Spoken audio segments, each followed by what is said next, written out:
bienvenue pour ce webinaire numéro 6. Voilà, c'est la rentrée du second semestre pour les rendez-vous santé-sécurité. Donc aujourd'hui, on a choisi de vous présenter voilà, la prévention des addictions en milieu professionnel. Donc, je suis Vincent Garneau, chargé de projet santé-sécurité pour la CCI d'Occitanie. Et aujourd'hui, je suis accompagné de ma collègue de la Lozère, donc Émilie Gazagne, qui sera avec moi pour co-animer ce webinaire, voilà, puisqu'on a une co-animation tournante avec les CCI territoriales. Donc avant Bonjour à tout, tous. je souhaite remercier donc, l'ensemble des participants, vous inscrits, l'ensemble des intervenants qui ont collaboré pour voilà, la mise en place de ce webinaire et nos partenaires, notamment la DRETS Occitanie et l'ensemble des acteurs du PRST avec qui nous réalisons ce programme. Donc, sur le temps que nous allons partager ensemble, donc, vu que la conclusion est prévue pour 16 heures, donc il y a 5 parties. Donc, en premier lieu, donc, la CARSAT Midi-Pyrénées va intervenir pour vous présenter donc, les définitions et les origines en lien avec les addictions. Ensuite, on aura un rappel réglementaire de la DRETS Occitanie. Donc, ensuite, l'entreprise Tecnal témoignera de son retour d'expérience sur la thématique, puisque voilà, elle a mis des choses en place depuis 2018. Et ensuite, donc, on conclura avec une méthodologie plus large avec du coup l'association Addiction France. Donc, vous aurez la possibilité de poser des questions aux intervenants. Donc, il y a un temps d'échange qui est prévu à la fin. Donc, pour cela, vous pouvez poser vos questions dans le chat et on les reprendra à la fin. Donc, n'hésitez pas à les mettre au fil de l'eau. Nous, on essaiera de les remettre dans le bon ordre à la fin. Voilà, on va également vous solliciter. Donc, il y aura 3 sondages durant le webinaire. Donc, c'est des sondages en ligne qui sont très rapides. Ouais, vous cliquez sur le bouton, on partagera les résultats. C'est pour mieux vous connaître et adapter aussi voilà, la présentation. Donc, pour rappel, donc, ce webinaire est enregistré. Donc, vous aurez le replay disponible au plus tôt demain, voire sinon ce sera la semaine prochaine. Et les supports sont également communiqués. Voilà, écoutez, il ne me reste plus qu'à vous souhaiter un bon webinaire et je passe de suite la parole donc à Sandrine Koning de la CARSAT. C'est bon, je reprends la parole. Merci à toi. Donc effectivement, je vais passer à ma partie. Je me représente rapidement et après, vous aurez votre première question de sondage. Donc, je suis Sandrine Koenig, psychologue du travail et contrôleur de sécurité au département prévention des risques professionnels à la CARSAT. Et je vais intervenir voilà, sur les origines des pratiques addictives en milieu professionnel. Je laisse le temps à Arnaud. Voilà, vous avez dû avoir une page qui s'ouvre, donc premier sondage. Donc, avez-vous pris en compte la prévention des addictions dans votre structure? Donc voilà, on souhaite un petit peu savoir où est-ce que vous en êtes avec cette thématique. Donc on vous laisse répondre. En fait, logiquement, ça s'ouvre tout seul. Sinon, il y a un lien qui peut s'ouvrir dans la conversation et c'est avec l'application Pulse. Voilà, pour ceux qui l'ont pas.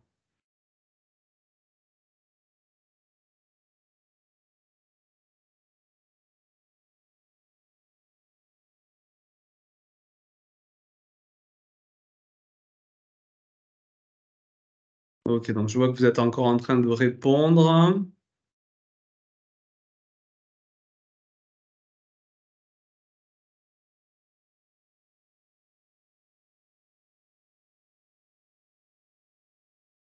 Allez-y, allez-y, hein. De toute façon, c'est pour donner une tendance, hein.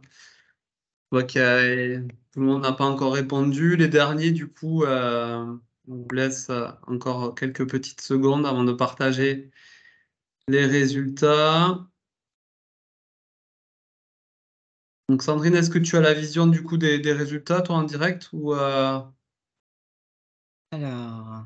Donc, je normalement, il y a un regarde. petit onglet en bas sur les 3 petits points, parce que j'ai partagé les résultats là. Affiché, Non, ouais. voilà, sinon je vais le présenter s'il y a. Vous le voyez? Donc, je pense que tout le monde doit faire la manip en fait, mais moi, je le vois sur mon écran, donc je sais pas, tu peux les commenter, voilà, et après dérouler. Oui. Donc, avez-vous pris en compte la prévention des addictions dans votre structure? Donc, on démarre par là. Pour un quart d'entre vous, oui. Pour 19% en partie. Donc, on pourrait peut-être faire une addition, hein, des 2. En réflexion pour un tiers d'entre vous, 34%, et non pour 22%, voilà, on va dire, presque un cinquième ou un peu plus. Donc, je dirais que c'est réparti, hein, plus d'un tiers effectivement l'ont pris en compte, un tiers sont en réflexion et bon, un peu moins quand même, ne l'ont pas pris en compte. Donc vous avez plusieurs, façons d'aborder ce webinaire, j'imagine. Alors je vous propose, de poursuivre, voilà, sur cette partie origine des pratiques addictives et je vous mets dans la conversation un lien sur un petit film que vous pouvez visualiser, de votre côté, hein. C'est pas la peine de mettre de son, le son, c'est juste de la musique, mais je vous laisse le regarder de votre côté et je reviens après, vers vous.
Je vois qu'il y en a qui sont en train d'arriver, donc on est en train de regarder un film sur un lien externe, c'est pas un webinaire muet.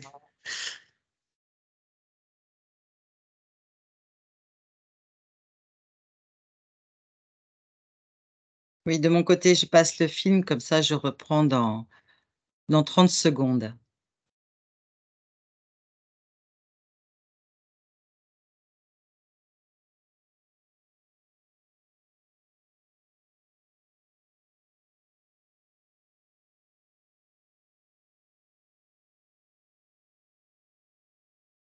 Donc ce petit film pour, bah, vous présenter plusieurs choses, hein, sur le sujet des pratiques addictives dans le cadre du travail.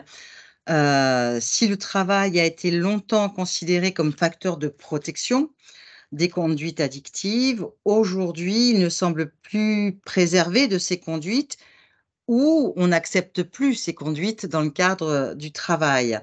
Depuis 2006, il y avait eu effectivement une étude auprès des dirigeants et des salariés d'entreprises, sur leur perception, qui se disaient préoccupés par ces pratiques addictives, pour les 2 tiers des DRH, des entreprises, de plus de 50 salariés et même, les 3/4 en tout cas pour, les entreprises, de moins de 50 salariés et la moitié des salariés.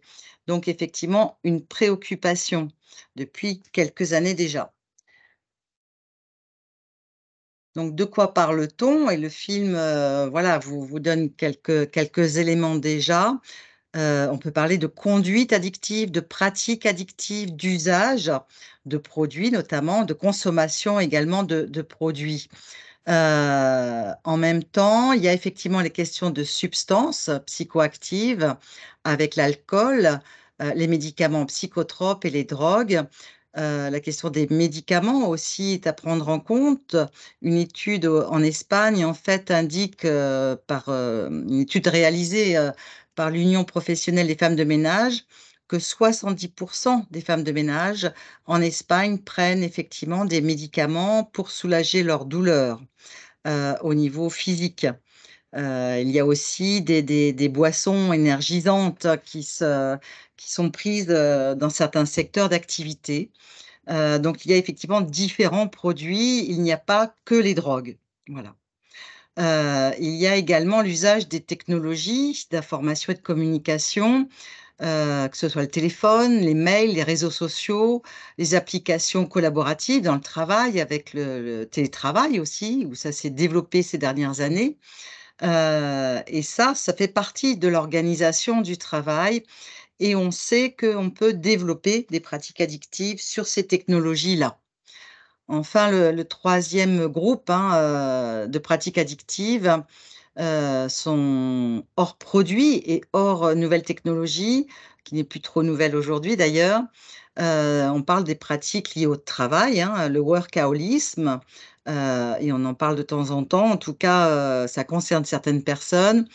Il y a également le sport, hein, l'activité physique qui se développe, les addictions au sexe et on a pu le voir, notamment dans le cadre du stress au travail, où ces addictions peuvent se développer.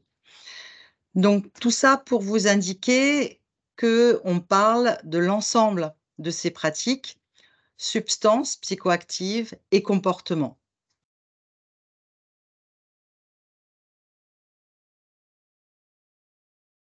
Alors une façon, un schéma, hein, d'aborder, ces pratiques addictives dans le cadre du travail, ce schéma est donné par l'INRS. On peut distinguer dans le cadre du travail, l'origine qu'on appelle importation de par les pratiques personnelles importées dans l'entreprise. Et forcément, dans la vie, il y a, différentes, raisons pour développer des pratiques addictives et effectivement, dans ces cas-là, elles peuvent s'inviter dans le cadre du travail. C'est une porte d'entrée sur laquelle, ce ne sera pas la priorité de l'entreprise de prendre en compte en termes de prévention des risques professionnels. On va s'intéresser mais bien sûr, c'est aussi à prendre en compte. On va s'intéresser dans le cadre de la prévention des risques professionnels sur l'entrée acquisition, celle générée par des habitudes ou le fonctionnement de l'entreprise, ce que l'on peut appeler la culture d'entreprise et je vais vous donner des exemples tout à l'heure.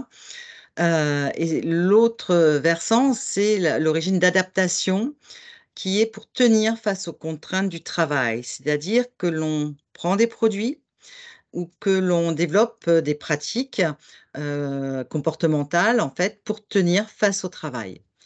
Ce que l'on peut appeler la question de dopage, hein, que l'on a beaucoup entendu, notamment dans le cadre du sport. Mais dans le cadre du travail, on peut également parler de dopage pour tenir le coup. Sur la première entrée, 1re origine, ce qu'on appelle l'acquisition, ce sont des habitudes au sein de l'entreprise. Par ces habitudes, en fait, ça comporte beaucoup de comportements. Il y a la question de consommation de produits à l'occasion des pots en entreprise, de repas d'affaires, lors de signature de contrats pour motiver l'équipe, hein, lors de projets d'entreprise aussi ou de fêtes, hein, d'événements au niveau des salariés, également. L'objectif là est pour intégrer les salariés, le collectif, hein, et souder le collectif et intégrer chacun, lors de moments conviviaux et l'idée de partager aussi la réussite. Donc il y a cette question de collectif qui est à prendre en compte. Là, on parlait effectivement notamment d'alcool en fait, hein, de prise d'alcool. L'usage de technologies d'information et de la communication, on fait référence là à la gestion de ses mails et en continu, où on reste toujours connecté, notamment pour rester informé. C'est aussi un signe extérieur, hein, quelquefois de statut, de valeur de soi, de sentiment d'utilité. Mais il y a effectivement cette question de connexion, continue avec le travail. Et on peut voir, que quelquefois ça s'invite en dehors du travail, ces pratiques-là.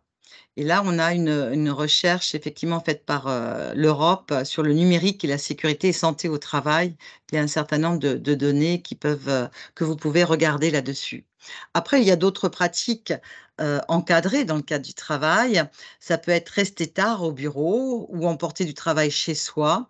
Ça peut être aussi courir entre 12 et 13 heures ou après 20 heures, ensemble, à plusieurs.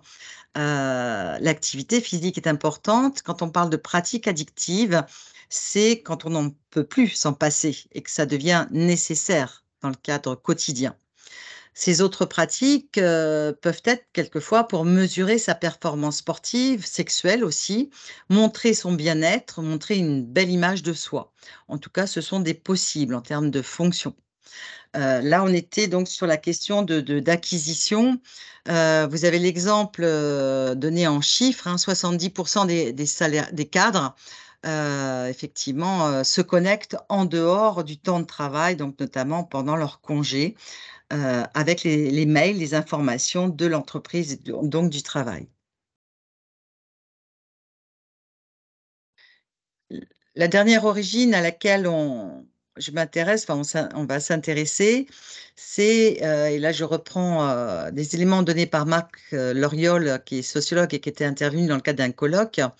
Là, c'est effectivement l'idée de dopage ou pour gérer des douleurs liées aux troubles musculo-squelettiques, hein, de par un travail répétitif, un port de charge notamment, donc par rapport aux douleurs du corps. Ça peut être également pour pallier les conséquences des horaires atypiques ou alternés, pour dormir, pour rester éveillé. Et donc là, il y a la prise de médicaments. Il s'agit aussi possiblement d'anesthésier la peur de l'accident. Dans certains métiers, aller au travail, peut être une peur parce que, le travail peut être très difficile ou qu'il y a eu différents accidents et effectivement, on peut développer ce type de pratique addictive, substance ou comportement. Il s'agit également d'oublier possiblement la souffrance éthique, hein, à faire ce que l'on désapprouve et on prend des produits pour effectivement, mieux accepter d'une certaine façon. Combattre également ou compenser l'ennui, occuper le temps, hein, la monotonie du travail, sa perte de sens ou maintenir donc sa vigilance dans des fonctions de surveillance. Tenir également le coup face à des coups de bourre, aux exigences croissantes de résultats, à l'obligation d'être toujours au top. Enfin, une dernière idée, c'est effectivement d'augmenter ses capacités, ses performances, son adaptabilité et on le voit notamment dans le cadre de restructuration, de changements importants dans l'entreprise, l'augmentation de ces pratiques addictives.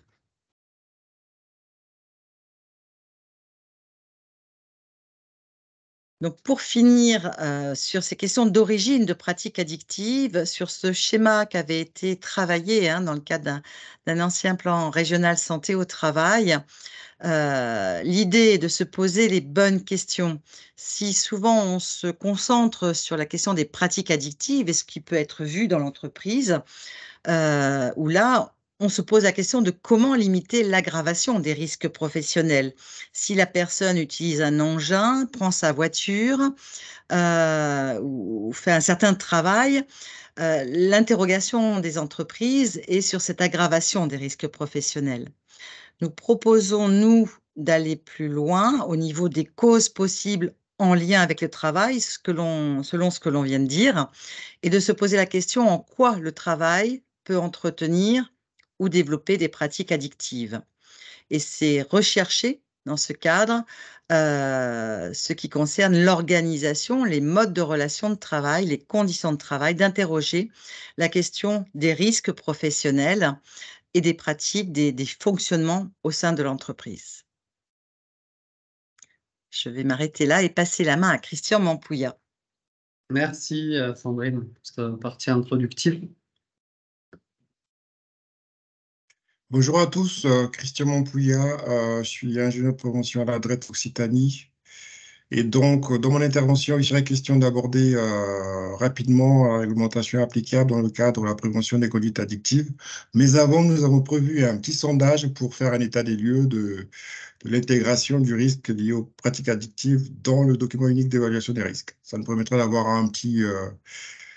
une idée concernant les participants, à quel niveau d'implication vous êtes par rapport à la prévention de ce risque?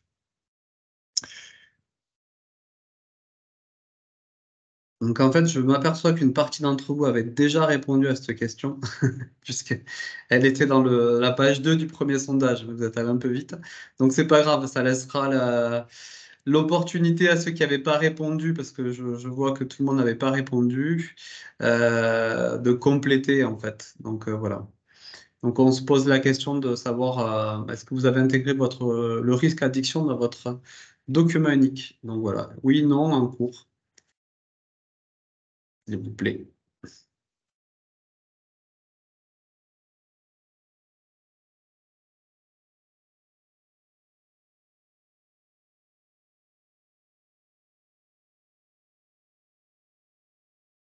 Je vois qu'il y en a qui continuent à répondre. On vous laisse encore 10 secondes.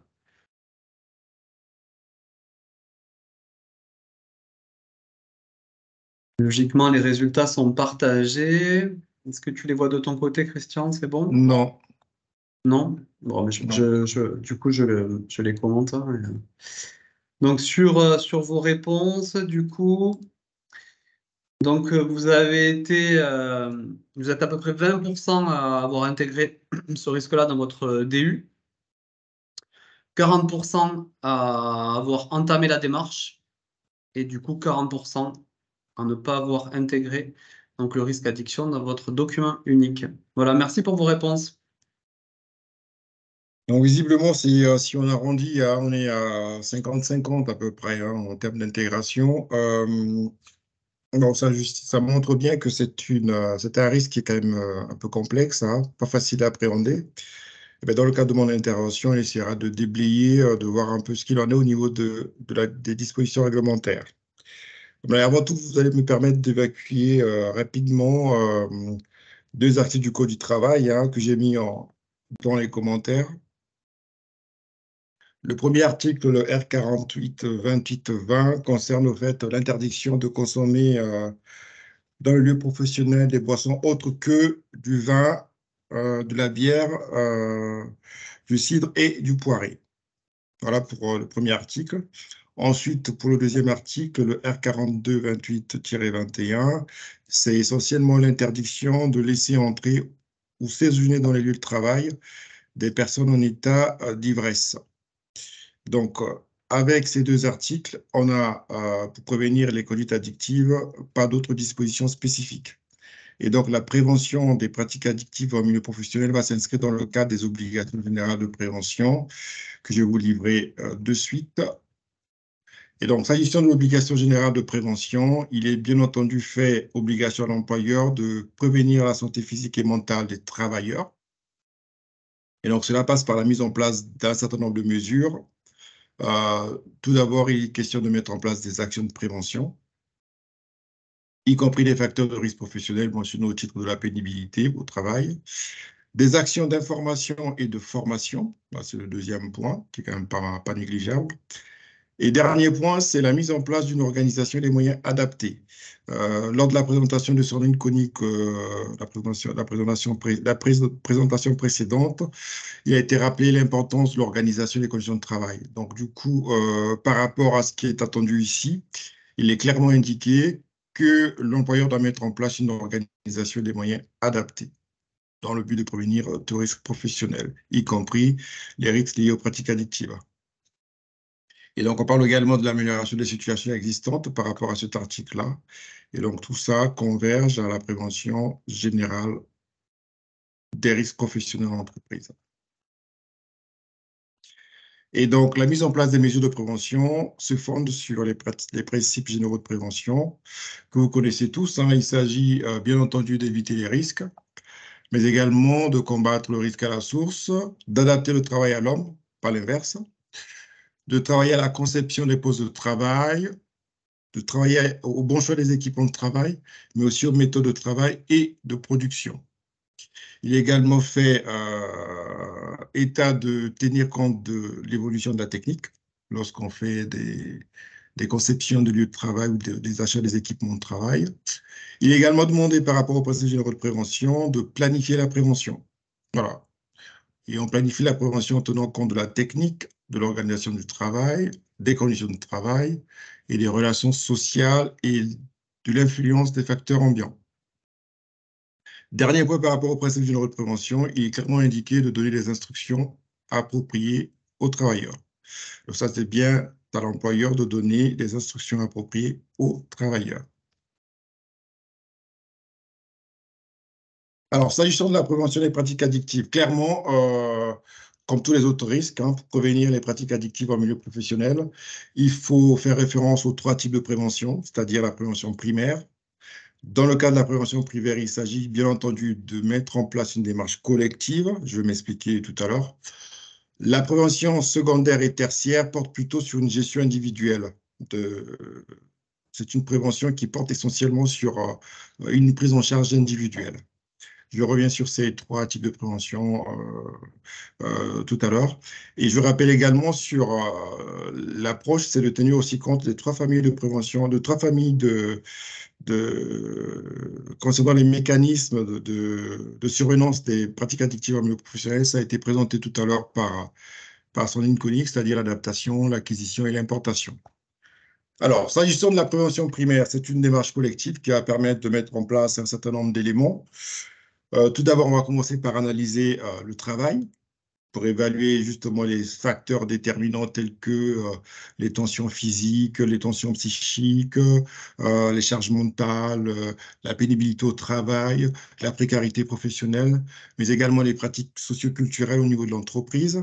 On va également déterminer les postes à risque, c'est-à-dire que par rapport aux postes de sûreté, il y a quand même un certain nombre de mesures qui peuvent être prises pour ces postes à risque. Donc là aussi, la finalité, c'est d'arriver à établir un document unique. Dans le même temps, par rapport à cette prévention primaire, on va encadrer la consommation d'alcool dans l'entreprise, donc organiser tous les pots d'entreprise.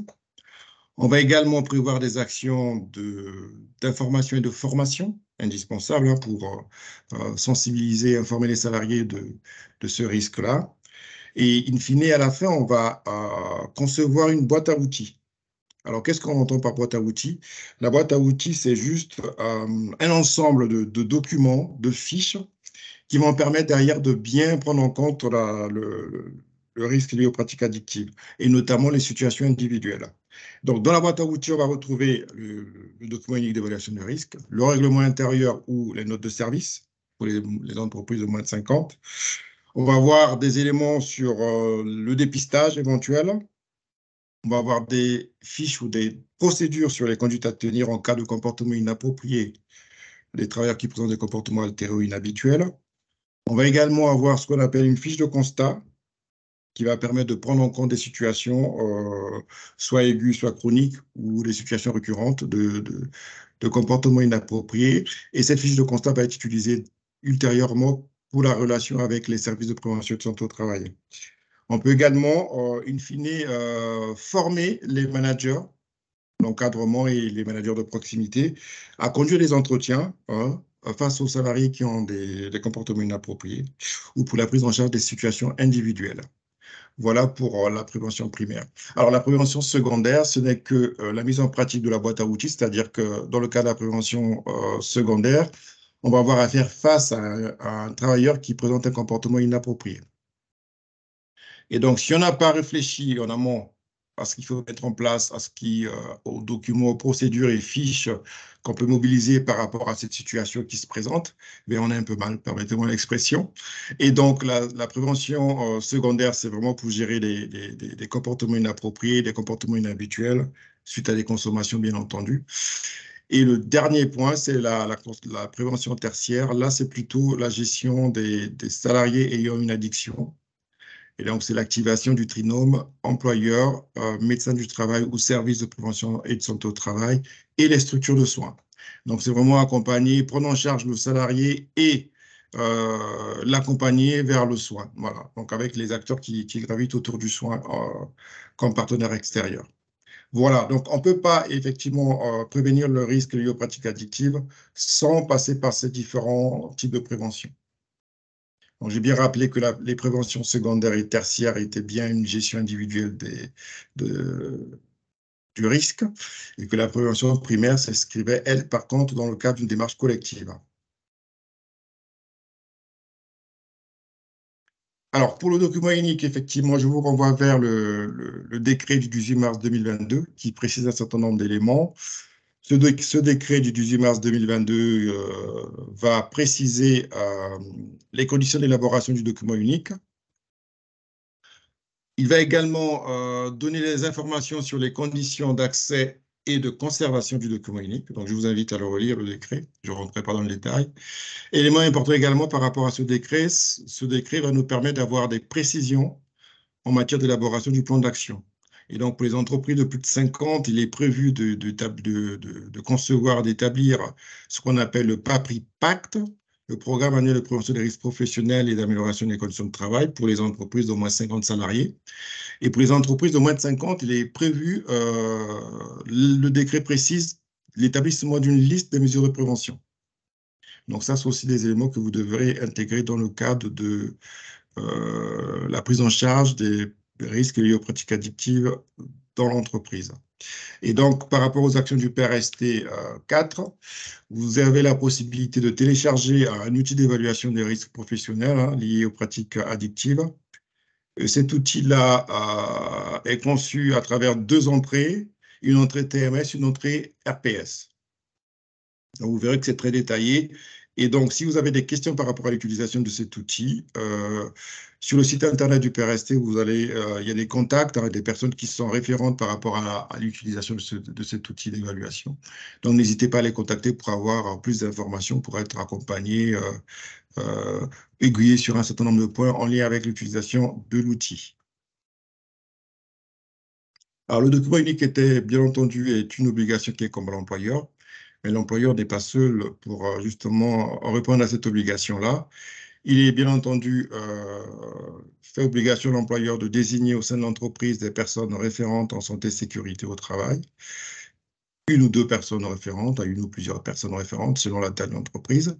Et donc, la personne référente va être là pour appuyer justement l'employeur dans ses missions et être aussi le relais des salariés par rapport à ce qui est attendu au sens de prévention des risques professionnels, exposition des travailleurs. Et donc, si cette possibilité ne se fait pas en interne, il est toujours possible pour l'employeur de solliciter des acteurs externes. Ils sont quand même nombreux.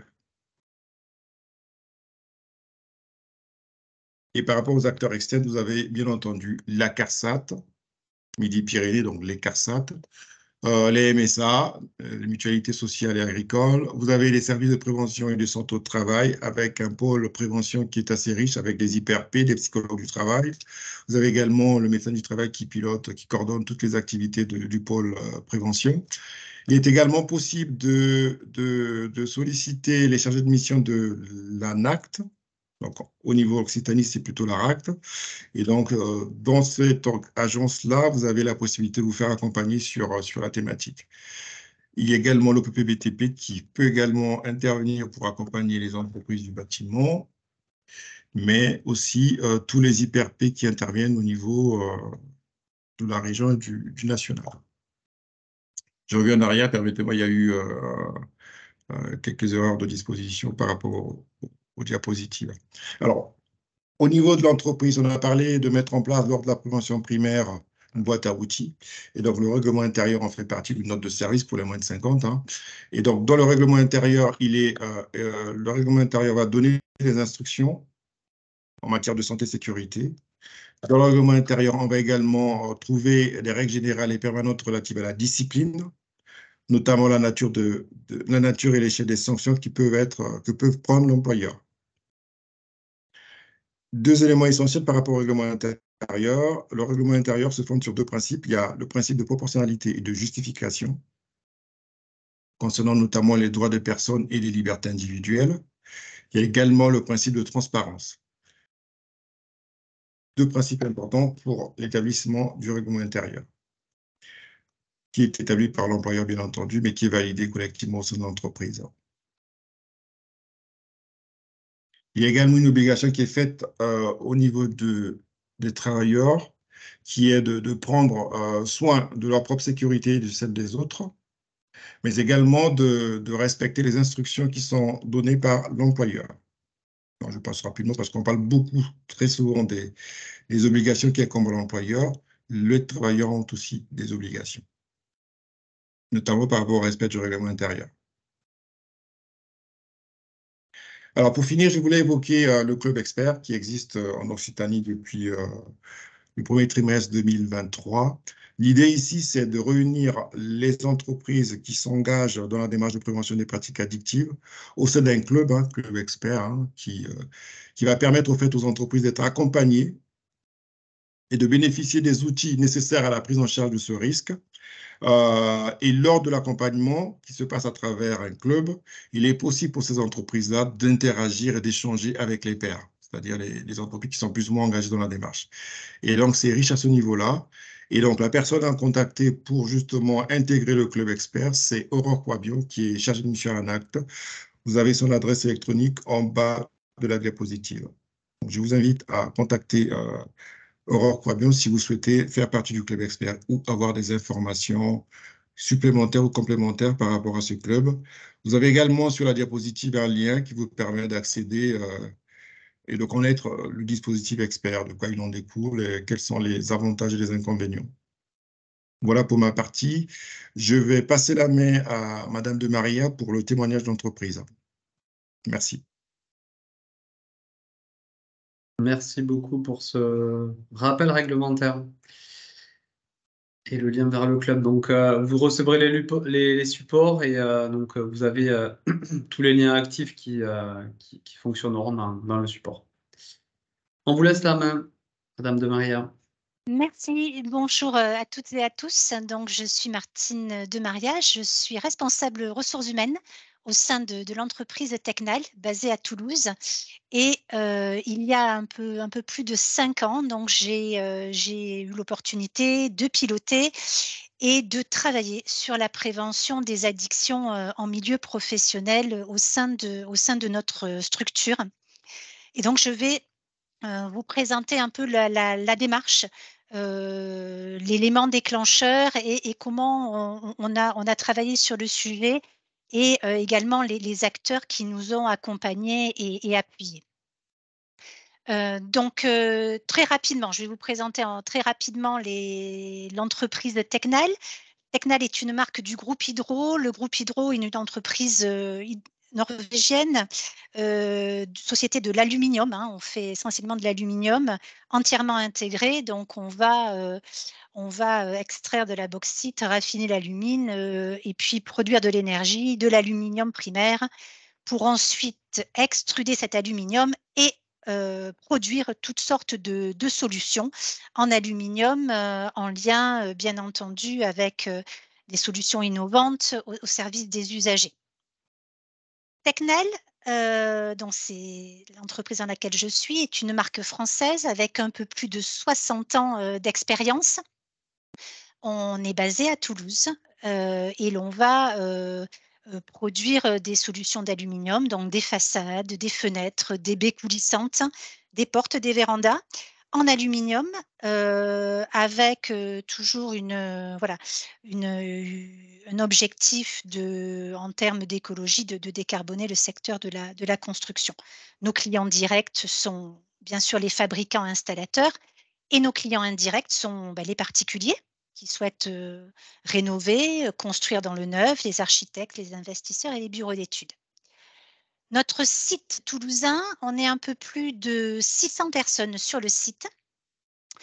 Et l'on va, l'aluminium arrive et on va l'extruder, fabriquer nos profilés, fabriquer nos solutions en aluminium jusqu'à la livraison chez nos clients. Donc, sur ce site de Toulouse, nous avons une douzaine d'ateliers avec des opérateurs, des opératrices donc, qui vont intervenir et fabriquer ces solutions en aluminium, mais aussi, donc c'est le siège social de l'entreprise et donc toutes les fonctions support sont représentées.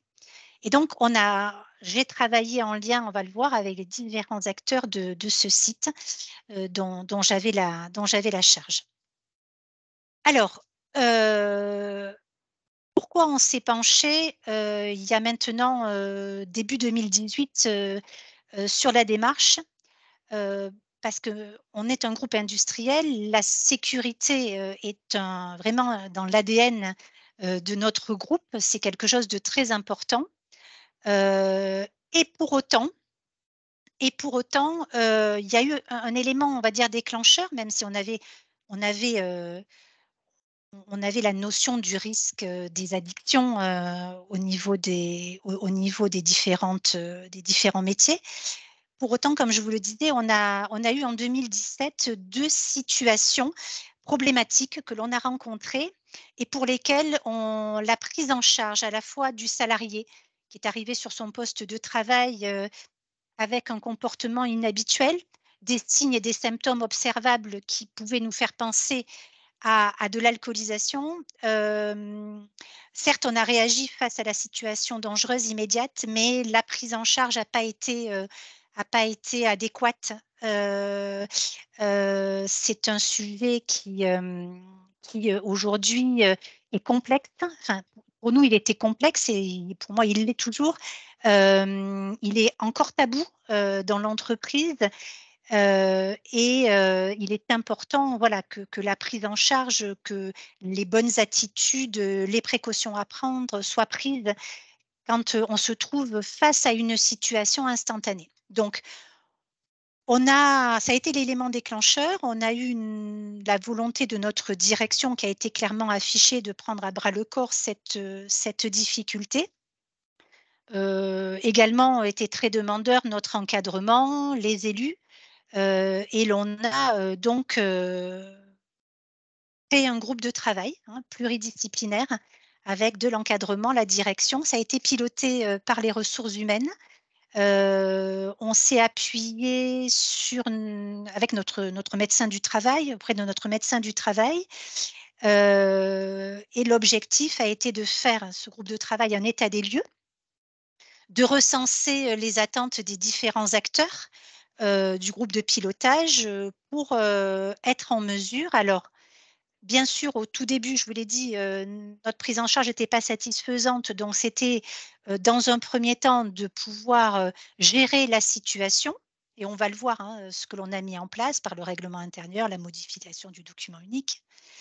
Mais ça a été pas que cette prise en charge de la situation qui arrive avec un collaborateur, une collaboratrice avec un comportement inhabituel, mais c'était aussi de comprendre le risque, donner du sens, savoir de quoi on parle quand on parle addiction et pouvoir sensibiliser tout le monde, informer sur ce risque.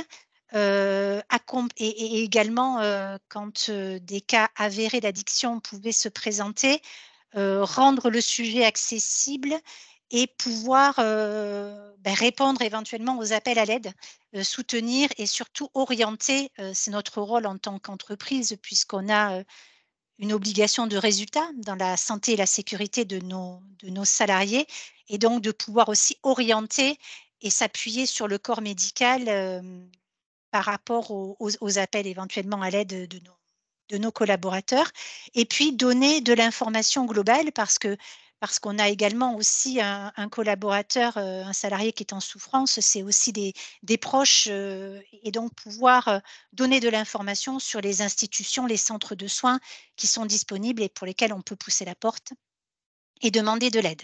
Voilà. Et donc pour ce faire, on a donc créé ce groupe de travail pluridisciplinaire. On s'est appuyé et on s'est fait aider par l'ANPA qui nous a accompagnés sur le sujet, qui a structuré notre démarche pour nous rendre autonomes dans l'entreprise, mais a pu nous aider dans l'accompagnement de la boîte à outils. Je vais vous en parler un petit peu plus tard. Voilà. Et donc, on s'est fait aider aussi par notre inspecteur du travail par rapport aux documents, par rapport au règlement intérieur. Donc, il ne faut pas hésiter à demander de l'aide et on a, comme le disaient les précédents présentateurs, des institutions qui peuvent nous accompagner parce que le sujet n'est pas simple. Alors, l'approche, pour la développer un petit peu, on a eu la première approche, c'est un peu une dimension sécuritaire en complément de notre document unique où on était plutôt, voilà, on a tous les risques liés on a des métiers un peu sensibles avec des postes, avec des conduites d'engins, des chariots, des machines à outils au sein des ateliers. Et donc, la première partie de la démarche, ça a été de bien sûr prévenir ce risque accident. Parce qu'on sait que ces problématiques d'addiction, bon, donc il y a le risque accident de travail, mais il y a aussi plus généralement une perte de performance pour l'entreprise. Il peut y avoir une augmentation de l'absentéisme, des augmentations de conflits au travail. Et donc dans un premier temps, on a modifié notre règlement intérieur et je vous en parlerai. On a mis en place la possibilité d'avoir recours à des tests. Donc, modification du règlement intérieur et on s'est appuyé avec notre inspecteur du travail à l'époque parce qu'il est aussi une aide précieuse et il peut nous guider. On a bien entendu inscrit ce risque des conduites addictives dans notre document unique des évaluations des risques professionnels. Et surtout, comme je vous le disais, on a été un petit peu démunis parce que quand on a eu des cas à gérer de salariés prenant leur poste de travail avec un comportement inhabituel, on a été assez démunis, l'encadrement, le manager assez démunis et on a réagi du mieux possible. Mais ce qu'on a surtout fait là, c'est qu'on a structuré une procédure pour pouvoir prendre en charge de manière bienveillante, adéquate, le collaborateur, la collaboratrice qui arrive avec un comportement anormal. Et on a rédigé une procédure pour savoir un petit peu un pas à pas qu'est-ce que je dois faire, quel type de communication je dois avoir, voilà, et pouvoir repérer, alerter, bien sûr, faire cesser éventuellement la situation dangereuse et surtout après prendre en charge cette personne. Parce que même si on a mis en place des tests, on va le voir, on a une personne qui a des signes et des symptômes observables. Et ça, pour le coup, on a aussi aidé les managers à lister un petit peu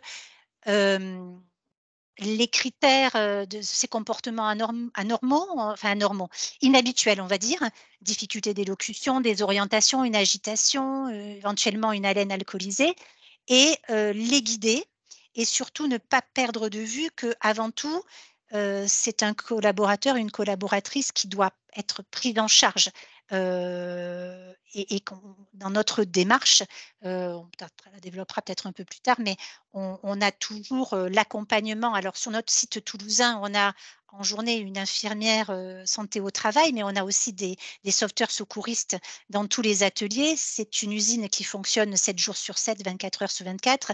Et donc, on a également formé nos sauveteurs secouristes dans la démarche. Et avant tout, on va prendre en charge le collaborateur et voir s'il n'a pas besoin de soins d'urgence. Au-delà des signes qui peuvent nous faire penser à une problématique. Donc ça, c'est la première dimension qui a été importante.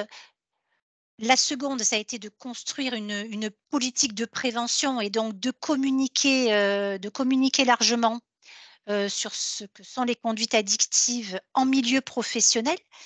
Et donc, on a souhaité sensibiliser tous les salariés de l'entreprise sur le sujet et faire un zoom un peu plus précis, un peu plus détaillé pour les managers.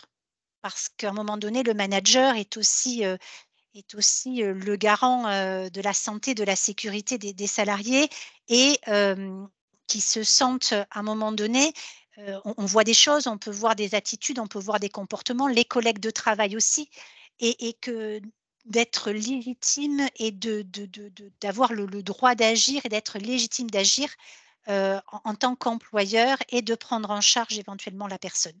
Donc, on a zoomé un peu plus pour les managers sur toujours de quoi parle-t-on dans les addictions, la législation et surtout, on a apporté avec l'aide de l'ANPA un peu des techniques de communication pour faciliter l'abord de la problématique parce que je peux vous assurer que quand un collaborateur arrive avec un comportement inhabituel, c'est compliqué d'avoir la bonne lecture, d'agir correctement, parce que la personne peut être dans le déni. Bon, elle peut avoir un problème aussi médical, donc il faut être très vigilant et surtout bien l'accompagner. Et on a également fait de l'information globale, un petit flyer, un petit dépliant en représentant avec une synthèse sur les addictions, de quoi parle-t-on, les addictions en milieu professionnel, parce qu'il faut aussi résumer le milieu professionnel, avec un peu les droits et obligations des uns et des autres, hein, l'employeur, ses obligations, ses droits et obligations, le salarié également, et puis en tant que citoyen. Et sur ce dépliant, on a également mis les centres de soins, les aides, le médecin du travail, les interlocuteurs RH pour laisser libre à chacun la possibilité éventuellement soit de faire part qu'un collaborateur ou un collègue de travail pourrait être en souffrance, ou éventuellement une personne qui peut être un proche d'une personne qui est en situation de dépendance et qui a besoin d'aide. Voilà. Et je vous le disais, on a modifié le règlement intérieur et on a pris le parti d'avoir recours éventuellement à des tests. L'alcotest et tests salivaires au sein de l'entreprise. Le parti pris était de les proposer sur les postes essentiellement, et d'être aussi en règle avec la réglementation sur uniquement pour les tests salivaires les postes hypersensibles, c'est-à-dire ce sont nos collaborateurs, collaboratrices occupant des postes avec des conduites de véhicules, des engins motorisés, travaillant sur des machines à outils, le travail en hauteur, les manipulations de produits chimiques. Et donc, dans la procédure, en cas de prise en charge, on a permis cette possibilité de faire les tests avec une démarche précise. Comment vous dire, si on le pratique, dans quel cadre on le pratique, la présence éventuellement, si le collaborateur le souhaite, notre salarié le souhaite, d'un représentant du personnel, un deuxième test, la possibilité de contester. Voilà, pour donner du cadre et pouvoir faire les choses non seulement correctement, mais voilà, avec dans les règles de l'art, si je puis dire. Et puis surtout, dans la boîte à outils, on a aussi la fiche de constat, puisque, alors peut-être pas sur le coup, parce qu'on va, quand la situation arrive, on va gérer la personne et gérer gérer oui, la situation en tant que telle, mais a posteriori, on établit une fiche de contact et ce qui est important dans notre démarche, c'est que notre salarié,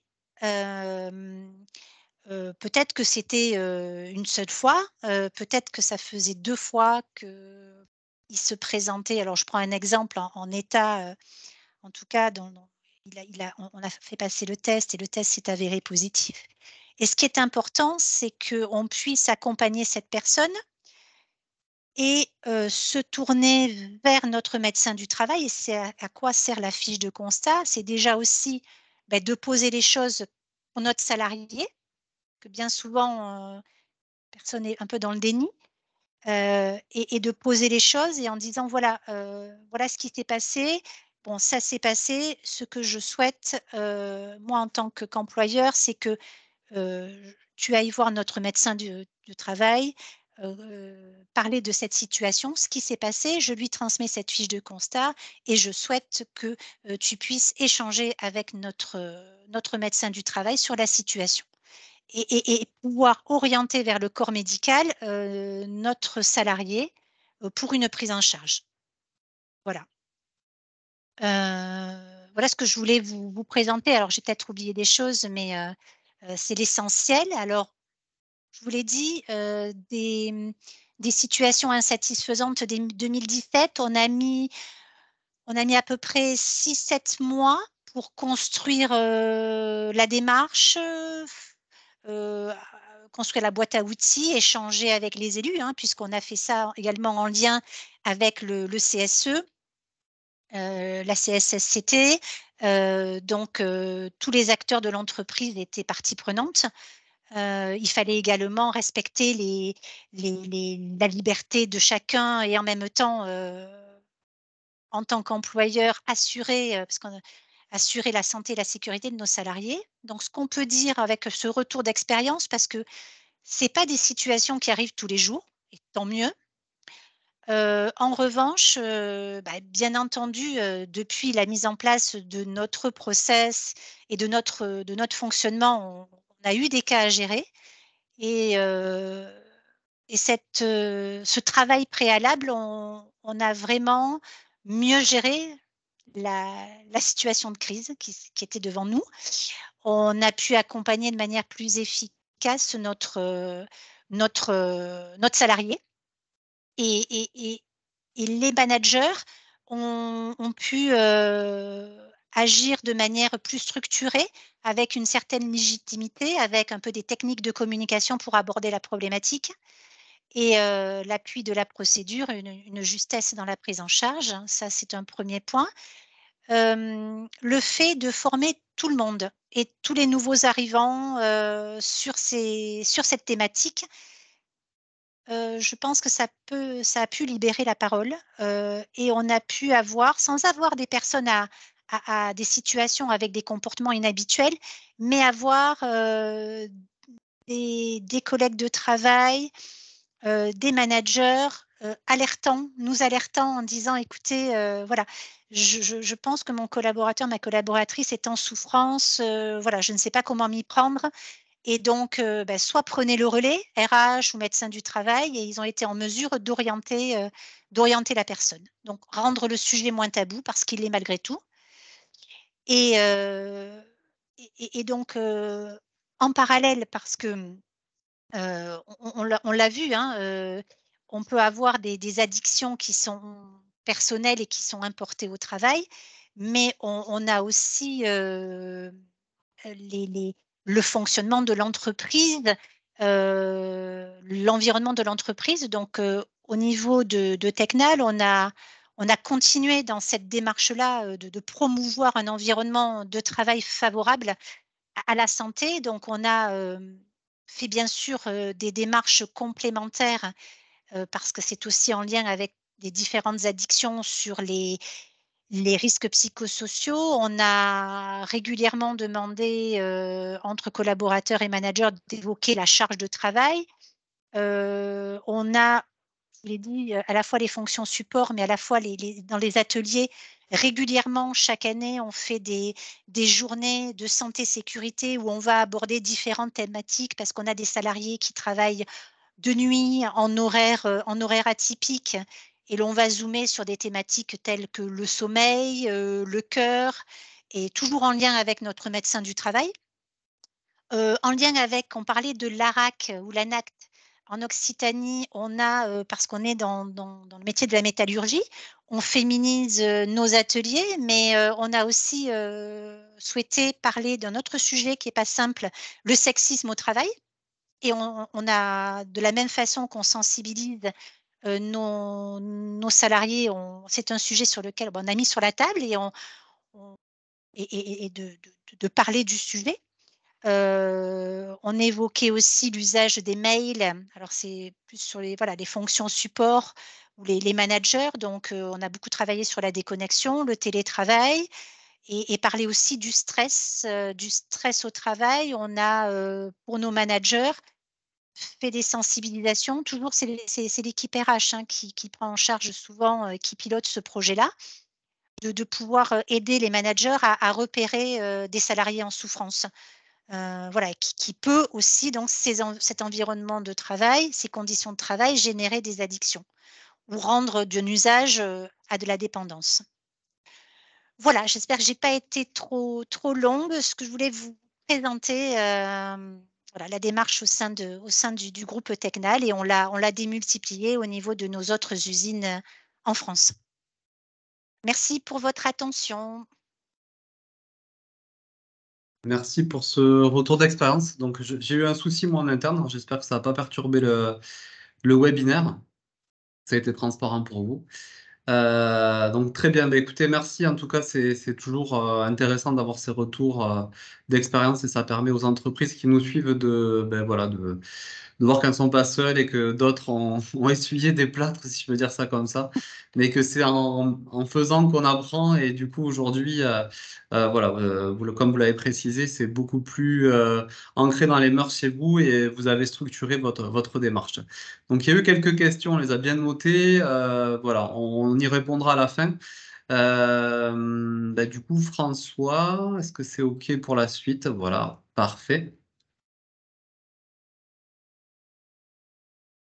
Oui, bonjour à vous, François Auriol, donc Association Addiction France. Martine a parlé de ANPA, Association nationale prévention en alcoolologie et addictologie. C'est la même association, nous avons changé de nom il y a maintenant 1 an et demi. Donc, et merci Martine pour cette présentation. Je vois que ça porte ses fruits, la démarche au sein de l'entreprise.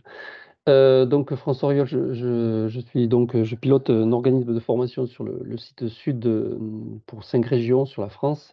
Et je suis aussi PRP, et j'aborde aussi assez fréquemment et notamment avec Tegnal, le sujet des conduites addictives en entreprise. Donc, vu tout ce qui a pu être dit déjà, précédemment et de façon assez riche, par Martine, notamment sur Tegnal, où vous avez intégré une démarche relativement construite, on va aller assez vite parce que je vois aussi qu'il y a des questions qui méritent, qu'on s'y attarde pour pour donner des précisions et éviter quelques écueils dans les démarches, que vous pourriez mettre en place, dans chacune de vos entreprises. C'est bon? Tout le monde voit? Ah, il y Oui, avait c'est le bon. On va questionnaire. juste J'avais pas finaliser le sondage. pardon. Ah oui. Donc, c'est la page 3, mais donc voilà, il y en a quand même beaucoup qui avaient répondu. Donc, on va laisser vraiment une petite minute là pour ceux qui auraient éventuellement pas pu répondre. J'ai pas Donc, accès on dessus, pardon. voulait voilà, savoir en fait quel besoin vous auriez pour soit améliorer ou carrément lancer la démarche, hein. Est-ce que c'était de la méthodologie, tout simplement? Est-ce que vous manquez de méthodologie? En lien, voilà, des outils. Donc, les deux fonctionnent ensemble, bien évidemment. Potentiellement d'accompagnement externe, c'est-à-dire quelqu'un qui va un petit peu, comme ça a été présenté, venir dans l'entreprise et vous accompagner sur des démarches et des outils, ou tout simplement autre paramètre, notamment le plus fréquent qu'on remonte, voilà, c'est un manque de temps pour passer à l'action. Du coup, je vois que vous êtes en train de répondre. On vous laisse encore un peu de temps. Et François, est-ce que tu as la vision des réponses de ton côté Non, je l'ai pas. pour commenter? OK.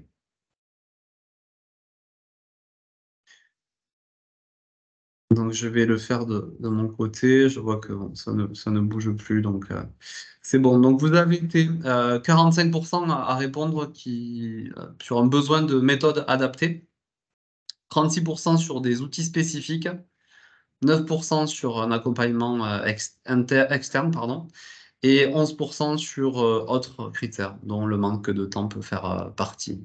Voilà. Merci pour vos réponses. Écoute, François, c'est parti. Oui, donc, beaucoup de choses ont été dites et comme j'ai pu déjà l'évoquer. Donc, à quoi ça sert là, de faire une démarche des conduites addictives? Alors, on peut rentrer par plein de tiroirs. Il y a des ISO 9001, il y a le RSE, tout un tas d'actions. Très souvent, la motivation première, et Martine l'a évoqué, c'est un problème majeur dans l'entreprise qui nous percute et on se dit: «On ne sait pas trop quoi faire». J'ai vu aussi dans le fil de discussion ce sujet-là prégnant de personnes qui pourraient être en difficulté et qui nous mettent, pied au mur en nous demandant d'agir sans avoir trop d'éléments. Mais il ne faut pas oublier que, et je crois que c'est un des travers qu'il peut y avoir, quand on aborde les conduites addictives en entreprise, c'est de partir sur l'axe santé et je le vois notamment dans l'usage des contrôles là.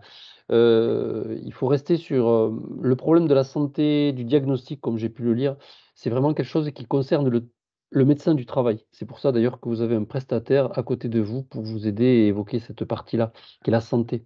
Sur le tableau que vous avez là, moi j'ai essayé de mettre les 4 ou 5 items, je dirais, qui cadrent la démarche au sein de l'entreprise pour ce qui concerne les managers et leurs représentants, enfin toute la chaîne de commandement, quelle qu'elle soit, et salariés compris. Il y a la qualité de vie au travail, la QVT, et c'est un axe important, notamment quand on sait les incidences des conduites addictives. Il y a l'image de l'entreprise par certains débordements, et c'est flagrant. Moi, je le vois aussi beaucoup dans des collectivités sur ce que ça peut avoir comme impact sur le contact à la population ou pour la clientèle quand on est dans le commercial notamment. Le côté performance économique, c'est la qualité du travail qui est impactée parce que la personne qui a toujours ses compétences, hein, on n'oublie pas qu'une personne qui aurait des conduites addictives reste toujours compétente, elle ne perd pas ses diplômes. Mais à un certain moment de sa journée, à un certain moment de sa période de vie, elle n'est pas forcément au top de la qualité de son travail. Il y a évidemment, et ça vous l'évoquez, je crois que c'est souvent un peu le focus, il est aujourd'hui mis là-dessus, c'est la responsabilité juridique, responsabilité pénale que l'on pourrait avoir en cas de problème. Et c'est évident que c'est aussi un élément. Et l'autre dont a parlé Martine, qui est je dirais, celui qui est elle a parlé d'ADN dans l'entreprise technale, c'est la sécurité. Je pense qu'il faut vraiment rester ça. C'est un problème de sécurité pénale, OK, qualité de travail, qualité de vie au travail et l'image d'entreprise. Ce n'est pas un problème de santé au sein de l'entreprise. Ça, c'est quelque chose qui sera évalué par le service de santé au travail, que l'on va mettre dans la boucle, dans des modalités dont a parlé déjà Martine, avec des fiches constat et une fiche navette, et on va travailler à 3, management, salariés et médecins du travail. Si on n'a pas ce triptyque-là, ce tabouret à 3 pieds, on n'avancera pas. Et il y a un autre élément aussi, souvent ce que l'on rejette et pour lequel on tarde parfois je dirais, à investir le sujet, c'est que l'on fait porter cette thématique-là sur la vie privée des gens. C'est un peu ce qu'a évoqué Sandrine et qu'elle a laissé de côté, mais qui serait l'importation des usages de vie privée qui, viendraient impacter la vie au travail. Tout en sachant qu'il y a des usages, des fois la nuit, le soir, le matin, qui sont totalement liés au travail. Je pense qu'il y a pas mal de gens ici autour des écrans qui pourraient, si je leur dis que, il paraît qu'il y a des gens qui la nuit rêvent de leur travail, alors qu'ils ne sont pas payés sur ces horaires-là pour y penser. Je pense que ça concerne beaucoup de monde autour de nous et peut-être que certains, à des moments, ont pris un somnifère, un anxiolytique, quelque chose pour venir apaiser des tensions liées à des soucis, du travail, de la journée passée, de la journée à venir, voire, de l'exercice en cours. Et ces gens-là étaient bien chez eux et ont bien pris une substance psychoactive, voire médicale, voire alcool, 2 verres ou 3 verres, juste pour apaiser des tensions liées au travail. Mais c'était dans le cadre de la vie privée, que cette fait cette consommation. Donc on voit bien aussi quand même l'imbrication qu'il peut y avoir entre vie privée et vie professionnelle sur les conduites addictives qui fait que le problème n'est pas binaire. Ouais, et il faut y faire très, très attention. Ça sert aussi parce que c'est pas binaire et derrière l'usage d'alcool notamment, se jouent beaucoup de choses en termes de rapport au travail, rapport à la liberté individuelle, rapport à salaire en liquide, quand on fait des pots, pour l'obtention de contrats, des choses comme ça. Il faut bien voir que c'est pas qu'un problème de sécurité, il y a du management derrière pour beaucoup, beaucoup, beaucoup d'entreprises et que ce soit par tout ce qui a été évoqué par Sandrine ou les collègues, le sport, l'alcool, voire même le cannabis, on parlait presque des traumatismes, des syndromes post-traumatiques dont parlait Sandrine. Moi, je connais des personnes qui, aujourd'hui, évoquent le fait qu'elles ne montent à des échafaudages ou font de l'escalade pour aller nettoyer telle ou telle vitre qu'en ayant pris du cannabis, du fait d'une peur au ventre qu'elles ont pu avoir lors d'une chute qu'elles ont elles-mêmes camouflée bien souvent. Mais le fait de prendre un produit leur donne l'impression de les rassurer. Bon, on voit bien que là, pour le coup, pour les gens, c'est une solution, pour l'entreprise, c'est un vrai souci. Donc c'est pas aussi simple que on peut l'imaginer. Ça, c'est le premier point.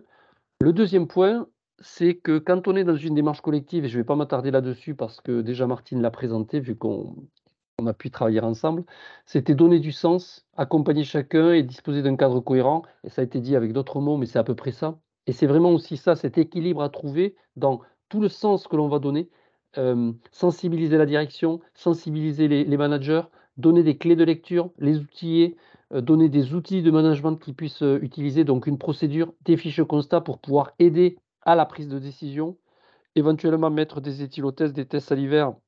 Moi, je suis très, très, très, comment on pourrait dire ça? Très méfiant avec l'usage des tests qui ne sont pas miracles.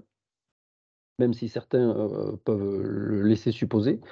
Et accompagner chacun, c'est aussi donc tout cet accompagnement qu'il va y avoir au sein de l'entreprise en termes de management, de données administratives vis-à-vis du salarié, mais aussi en lien avec la médecine du travail sur, l'aménagement de poste, le reclassement, voire l'inaptitude, parce que parfois ces personnes, la personne peut en arriver là. Mais pour aider aussi le médecin à avoir des informations, il faut que l'organisation de travail lui fournisse les éléments du travail. Et ça, c'est un vrai problème. Pour ma part, je fais de la formation auprès des médecins du travail et on voit très, très souvent des lacunes en termes d'information, de remontée du travail pour le médecin lui-même.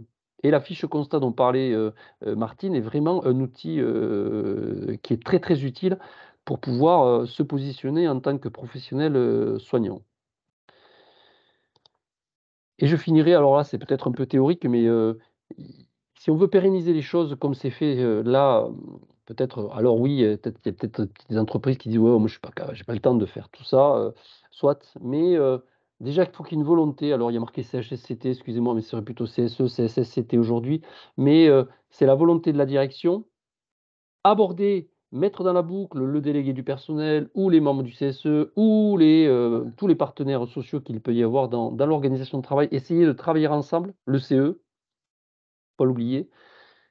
On fait ensemble un état des lieux qui est relativement simple globalement parce qu'on connaît bien son entreprise et on sait à peu près les problèmes et on évite de focaliser juste que sur les gens qui seraient à problème, en sachant qu'on n'est pas habilité à ça, mais d'une part, à évaluer la problématique parce qu'on n'est pas dans du diagnostic, mais on peut quand même évaluer les secteurs d'activité qui sont plus à risque, les métiers qui sont plus à risque, voilà, des remontées qui viennent d'accidents peut-être et d'arbres des causes qui ont été faits et si c'était évoqué le sujet, je crois que ce serait une grande avancée, mais qui peuvent être donnés par aussi, d'autres éléments, au sein de l'entreprise. Par des demandes d'avance sur salaire pour certains salariés, de l'absentéisme et cetera. La démarche de travail, elle est validée, donc elle est présentée et je pense que le membre de la direction, RH et CSE sont embarqués dans l'action. Il va y avoir la mise en œuvre avec, comme ça a pu être évoqué par Martine, des formations, de la sensibilisation, de l'accompagnement, des modifications de règlements intérieurs dans lesquelles il peut y avoir en annexe une procédure de retrait, des fiches constats, tout un tas d'outils managériaux. Et puis, on va avoir, le DUERP, comme il a été évoqué par Christian notamment, qui est un élément aujourd'hui central, et tout un travail de communication en interne à mener pour non pas faire du sujet une sanction, mais bien une protection de l'ensemble des salariés et bien vivre ensemble en termes de qualité, sécurité, image, comme j'ai pu l'évoquer et non pas, de contrôle et de perte de liberté. Voilà et ensuite, bon, un temps soit peu quand même évaluer la démarche, qui peut être appliquée à plein d'autres thématiques et je suis content que Martine en ait parlé. Donc, elle a parlé de sujets comme sexisme et autres et je voudrais en rajouter 2 sujets qui sont à mon avis, urgents d'aborder dans beaucoup d'entreprises. C'est notamment le sommeil, qui est un sujet autour de la fatigue de chacun, vu qu'on dort trop peu, dans notre société. On n'a jamais dormi aussi peu depuis que l'être humain est sur terre. Et donc je pense que c'est avoir des micro-siestes, gérer tout un tas de choses dans le vieillissement de chacun aussi au travail. Ça c'est c'est au moins la première chose et la deuxième chose qui est aussi à travailler et ça revient à ce que disait Sandrine notamment sur en quoi le travail peut générer des conduites addictives, c'est comment on envoie, nos salariés en déplacement sur des chantiers, et quand ils sont tous hébergés dans un hôtel, parfois, de façon groupée avec un instinct grégaire qui se développe à partir de la deuxième journée, passée ensemble et pour les 2-3 mois où on va être en déplacement.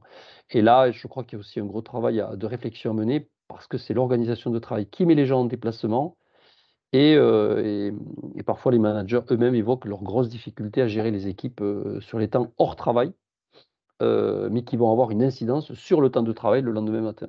Voilà. J'en resterai là, Vincent.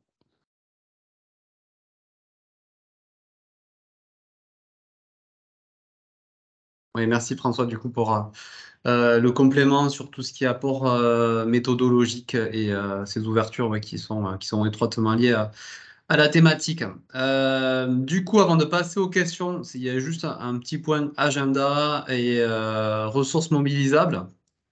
Donc, vous avez eu au début, là, présenté par Christian, les acteurs externes que vous pouvez mobiliser. On a essayé de vous faire une bibliographie. Donc, voilà, les liens sont actifs avec les différents sites ressources que vous pouvez retrouver et avoir à votre disposition pour compléter ce qu'on vient de dire. Donc, voilà, vous aurez tous les liens dans le support. Sur la partie du coup agenda, donc on a reporté le prochain webinaire qui était sur l'archivage du document unique et la mise en place du PAPRIPAC parce que dans les textes qui devaient sortir initialement sur le premier semestre ne sont toujours pas sortis. Donc on présentera cette thématique en 2024 et du coup on aura un autre sujet en décembre, sachant qu'au mois de novembre on traitera la prévention des accidents graves et mortels, pardon. Et puis pour vous rappeler qu'il reste 2 étapes sur le PRST Tour, donc on sera le 3 octobre sur Rodez et le 28 novembre sur Tarbes. Donc là également, c'est des matinales pour venir découvrir l'ensemble des outils et les acteurs du PRST, donc hébergés en CCI. Donc les liens sont actifs pour vous inscrire, sinon vous allez sur la page agenda de votre CCI locale pour vous inscrire. Voilà, donc là, juste un rappel sur les intervenants. Et puis, je passe la parole du coup à Émilie qui va reposer les questions que vous nous avez inscrites dans le chat. Voilà. Oui, alors au niveau des questions, il y a Isabelle qui nous a posé pas mal de questions sur les tests. Donc du coup, il y a 2 volets là-dessus. Donc je pense qu'il y a des questions pour Madame de Maria par rapport à son expérience. Savoir comment vous abordez le fait de réaliser un test, savoir si vous avez ciblé individuellement ou si vous avez fait des tests collectifs, s'ils ont été faits de manière inopinée, régulière.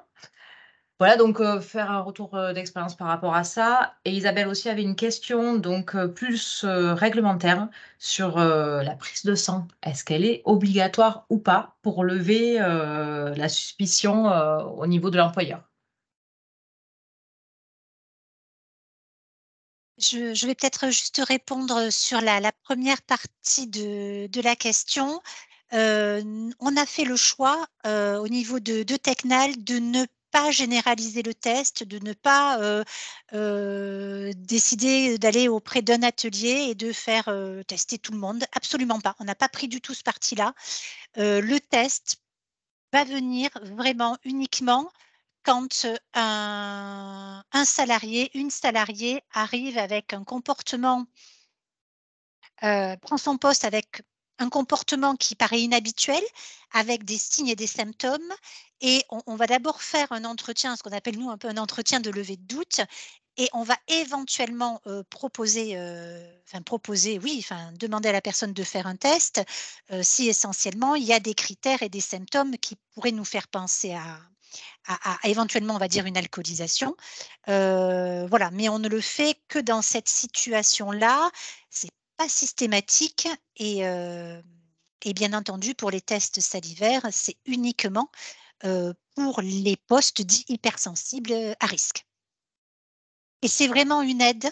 Et de toute manière, il faut être en tout cas, c'est mon retour d'expérience, être vigilant parce que le test, bon, il est positif, ok. Mais le test est négatif.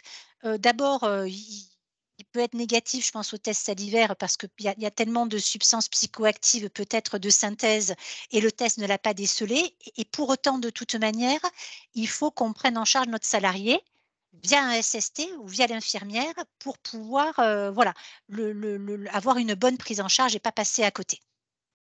Mais pas de test généralisé, et encore moins inopiné. Uniquement en cas de comportement inhabituel avec des critères qui nous interrogent. Ok, ça rejoint un petit peu la réflexion ce que François nous a partagé là sur le fait que le sujet, on est sur de la protection de cas individuels, hein. On n'est pas effectivement sur des mesures de sanction ou de contrôle. Après, ça peut aider à poser la problématique avec notre salarié. Merci. Merci. Alors, du coup, sur quels éléments de preuve et quels éléments à l'employeur pour se baser et pour peut-être éventuellement initier une exclusion du salarié? qui veut répondre? Christian, peut-être? Alors, il y a François qui a pris Bah, la allez, parole en bon, premier. Je laisse François terminer, je rebondirai derrière. en fait, l'exclusion au travail, au travail, on analyse le travail de la personne. On évalue le travail de la personne. Fait-elle son travail en qualité, en sécurité, en respectant l'image de l'entreprise, en répondant à son contrat de travail et au salaire qui lui est au contrat, au diplôme qu'il a, enfin, aux connaissances, etc. Et ce qu'on attend de lui chaque jour. C'est à ce titre-là que l'on évalue la personne. Et à ce moment-là, comme l'a pu le dire Martine, on va avoir tout un tas d'éléments. Vous êtes face à quelqu'un qui, qui dysfonctionne au travail. Son comportement inhabituel, comme dit Martine, fait problème. Et il y a vraiment 2 questions à se poser. Qu'est-ce qui me fait problème dans ce que me donne à vivre le professionnel en face de moi? Il a une baisse de sa qualité de travail, il est incohérent dans les propos, il est agressif, il a du retard, il a de la somnolence, de l'irritabilité, il pleure, enfin et cetera. Tout un tas de choses qui me font dire que cette personne n'est pas dans son assiette, on va le dire entre guillemets. En quoi ça me fait problème? Et c'est là où le manager et c'est le gros travail dont on a parlé avec Martine tout à l'heure, la légitimité pour dire à la personne: «En quoi ça me fait problème?» Ma légitimité, je vais aller la chercher dans ce que je vous ai dit tout à l'heure. Est-ce que c'est un problème pour moi de sécurité parce que je suis le manager ou le préventeur ou garant de la sécurité? Est-ce que moi je suis garant de la QVT et c'est la qualité d'ambiance du travail et cetera? La qualité, tout ça, c'est le manager ou son représentant notamment qui en a la responsabilité et à ce titre-là, je vais voir le salarié et je peux, en lien avec la législation qui nous dit on peut, retirer de son poste de personne retirer non, empêcher de venir sur son poste de travail ou le retirer de son poste de travail une personne en état d'ivresse, on peut le sortir de son poste de travail parce qu'on l'imagine dans un état qui est dangereux pour lui et pour les autres et à ce titre-là, suivant la gravité des faits, on peut faire une fiche constat, on va faire des éléments factuels, on va le notifier, on va l'orienter vers le médecin du travail avec, ces données-là et par ailleurs, en parallèle, sur ces faits qui sont donnés, on peut sanctionner la personne, qui n'a pas, rempli ou qui a écorné le contrat de travail qu'elle a signé et pour laquelle on lui demande un job.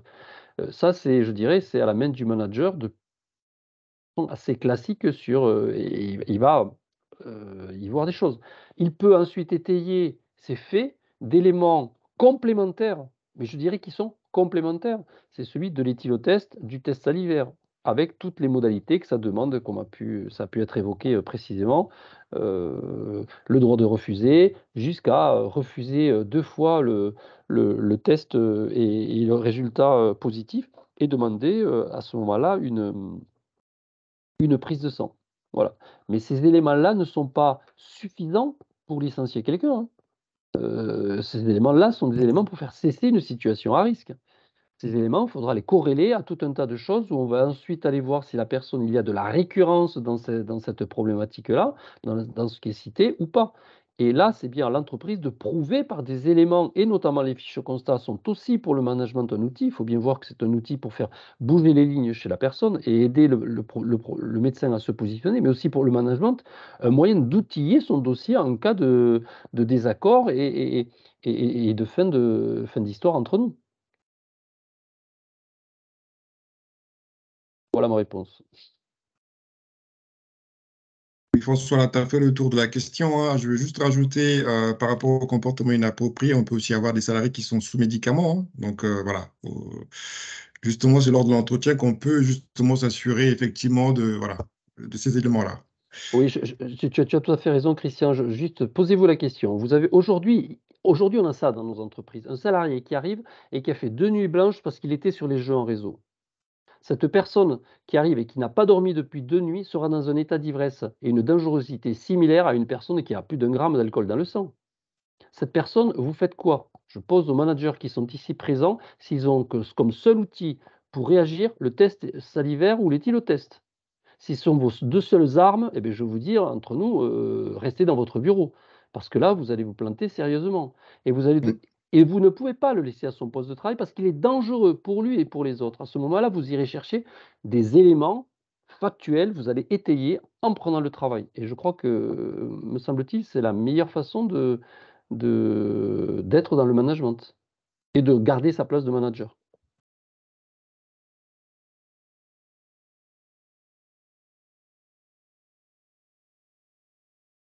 Je ne sais pas s'il y a ça suscite le débat. J'étais hier, moi, à Préventica, je sais que des boîtes font tout un tas de pubs pour les tests salivaires, les éthylotests, mais c'est pas magique, hein. Je vous le dis sincèrement, je vois trop d'entreprises qui partent billes en tête en disant: «On met les tests et c'est réglé». Non, mais il n'y a rien de réglé. Voire même, si on le met sans discussion dans l'entreprise, on va au conflit peut-être social dans certaines boîtes et on va surtout sur le fait que ça ne sera jamais utilisé et après il va falloir trouver quelqu'un pour faire ces tests et là c'est très difficile. Hier, j'ai l'exemple d'une préventrice qui a été embauchée il y a 5 mois et à qui on a demandé de faire des tests, des éthylotests. Elle est allée voir 2 salariés à 2 reprises, elle leur a fait le test parce qu'on lui disait qu'ils avaient de la laine alcoolisée, ils étaient négatifs. Cette préventrice, ça fait 5 mois qu'elle est dans la boîte, je veux dire, aujourd'hui, je pense que cette pauvre fille, sa légitimité en tant que préventrice dans l'entreprise, elle est sacrément, mise à mal.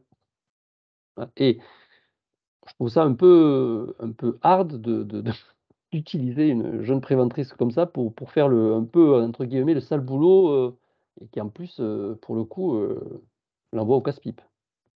Voilà. Parce qu'après, c'est la question: qui fait les tests? Donc, je crois qu'on peut utiliser les tests, mais bien placés dans la démarche et dans une démarche construite et ça a sa place. Et Dans une global. démarche construite. Oui, dans une démarche globale, Je rebondis juste sur ces questions de tests, c'est très à la mode, j'allais dire, entre guillemets, mais voilà. L'objectif des tests, c'est plutôt pour identifier et faire émerger des situations qui vont permettre derrière de faire bouger les lignes, de créer une dynamique en entreprise. Ce n'est pas pour sanctionner ou licencier une personne qu'on doit cibler qui a des comportements, voilà. Deuxième point, par rapport à ces tests, il y a quand même des conditions qui sont quand même assez drastiques en termes de modalités, parce que bien souvent, on oublie ces aspects-là. Donc, il y a le fait pour le salarié de pouvoir contester les résultats, ça a été rappelé par Madame de Maria tout à l'heure. Le fait pour le salarié aussi de pouvoir faire une contre-expertise, ça aussi, il faut que ça soit notifié, hein. Il y a aussi la question des faux positifs. Voilà. Est-ce que c'est pris en compte dans le cadre de vos dépistages? Parce que voilà, une personne peut être positive parce qu'elle a consommé un médicament ou genre, je ne sais trop rien, mais voilà. Il y a la question des faux positifs qu'il faut prendre en compte également. Et après, on est bien d'accord, nous, le fil rouge, c'est de faire des tests de dépistage salivaire ou alcool sur les postes à risque uniquement. Parce que dans le règlement intérieur, il y a bien la notion de proportionnalité, de justification qui sont évoquées hein, pour justement encadrer ce document-là, ce règlement. Donc voilà, toute action doit être proportionnée, hein. On ne fait pas des tests n'importe comment sur n'importe qui parce qu'on a envie de faire des tests. Et cela s'inscrit, on l'a rappelé tout à l'heure, dans une démarche collective de prévention, voilà, d'accompagnement, voilà. Et donc, une entreprise qui n'a pas fait de prévention primaire, qui va s'acheter les tests, qui va mettre en place des tests de dépistage, c'est pas la bonne méthode, c'est pas la bonne manière de faire. oui, je vois Lydie qui met un commentaire et je voudrais répondre si c'est possible à Émilie, me semble-t-il, qui demande si un salarié peut refuser un test. Alors, si dans la procédure, il est spécifié, si c'est bien clair, la personne qui refuse le test au moment où on le lui propose, c'est un avis de positivité. Voilà, quand c'est demandé, quand c'est dans une démarche et que c'est proposé, enfin, c'est fait, clairement, c'est comme si le test était positif, le moment de refus quand on refuse. Mais ça, c'est inscrit dans la procédure et c'est inscrit dans le règlement intérieur, dans la procédure autour des éthylotests, s'ils sont utilisés. Et je voulais juste il y avait une note sur comment gère-t-on un prestataire extérieur, contrôleur, présentant un comportement inhabituel. Là, vous avez me semble-t-il, dans la question, il y a la réponse, c'est un prestataire. Déjà, vous pouvez appeler son employeur, d'une part, et d'autre part, aller voir la personne parce que, même si c'est un prestataire, et qu'on avait un problème et que l'on aille au pénal, on nous parlerait à chacun d'entre nous en tant que citoyen et donc, même s'il est dans notre entreprise, on est habilité à gérer, la sécurité de chacun, même les prestataires qui doivent s'y conformer, bien évidemment. Donc il y a peut-être 2 choses à faire. Un, c'est voir la personne en premier et lui signifier, notre inquiétude, voire la mettre en sécurité comme si c'était une personne lambda, client, qu'on aurait, chez nous. Mais là, pour le coup, c'est un prestataire et par ailleurs, il y a, à en référer à son employeur, si employeur il a ou si c'est lui le employeur, individuel, bon, c'est peut-être changer, lui dire votre mécontentement et changer de client, de prestataire. Là, on est sur un problème d'image, bien évidemment.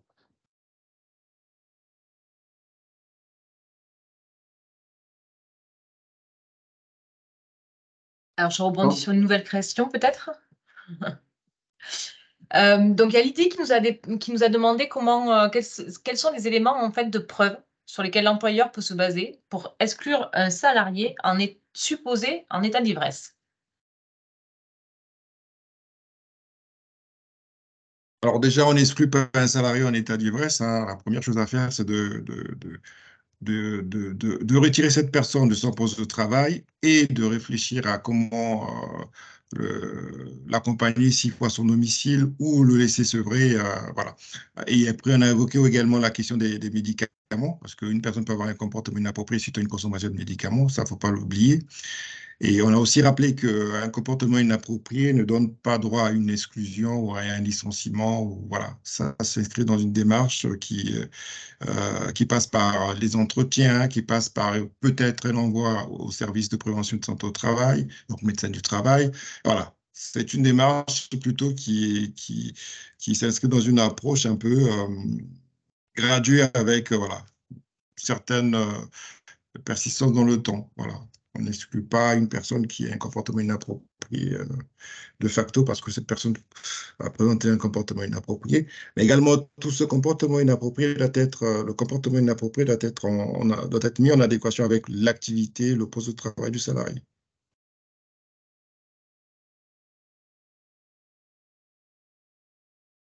Très bien, merci. Écoutez, je pense qu'on a fait le tour des questions. Si je ne me trompe pas, Émilie, c'est bon? Alors après, il y avait juste en tout début de réunion, quelqu'un nous a posé une question sur la banalisation de la consommation des stupéfiants pour les jeunes de moins de 30 ans. Voilà, je pense que le déroulé des présentations, j'espère, a permis de répondre. Après, c'est vrai que c'est pas, enfin, j'imagine que voilà, François peut-être peut nous dire, mais c'est pas effectivement lié qu'aux jeunes. Et la question est plus globale de savoir comment sensibiliser le salarié et les salariés à la consommation de stupéfiants. Alors, non, Alors, excuse-moi Christian, ce que je peux rajouter là, parce que c'est un moyen aussi d'étayer mon propos, c'est que les éthylotests, et notamment les tests salivaires, se retrouvent un petit peu juste quand on est sur des usagers qui prennent aujourd'hui des nouveaux produits de synthèse, donc des substances synthétiques, donc, et qui, elles, ne sont pas repérables par les tests salivaires. Voilà. On a aussi tout un tas de produits aujourd'hui qui ne sont pas repérables par les tests salivaires et qui qui, malgré tout, sont dangereux pour la personne et sans sécurité au sein de l'entreprise. Voilà, effectivement. Alors, ce n'est pas forcément les jeunes, mais c'est des nouvelles modalités qui arrivent et qui sont au-delà de nos tests salivaires. et donc, par rapport aux jeunes, effectivement, ça reste une cible essentielle du plan régional de santé au travail. C'est une cible dans le cadre du groupe de travail accident de travail grave et mortel, mais aussi de manière transversale sur tous les autres risques. Et donc, les addictions en font partie. Et l'idée par rapport à l'action jeune, c'est plutôt d'informer, de sensibiliser les jeunes par rapport à consommation et conduite addictive, mais également les enseignants et les maîtres de stage. Et dans ce cadre-là, il y a des choses qui se font en partenariat avec la CARSAT, les CCI et les CFA. Donc voilà, on est conscient des enjeux et de la problématique jeune et on est mobilisé dessus. Merci Christian. Merci pour tous ces compléments. Du coup, pour essayer de tenir le timing, sachant qu'on a un peu dépassé, voilà, on va conclure ce webinaire. Merci aux participants, merci aux intervenants. Donc voilà, si jamais il y a des questions complémentaires, vous avez le nom et les contacts de votre interlocuteur CCI qui fera le relais avec nos experts. Voilà, merci beaucoup, bonne fin d'après-midi. Et du coup, le prochain webinaire, c'est le 16 novembre sur les accidents graves et mortels. Bonne fin de journée, au revoir. Merci, bonne fin de journée. Merci bien, au Au revoir. revoir. Au revoir.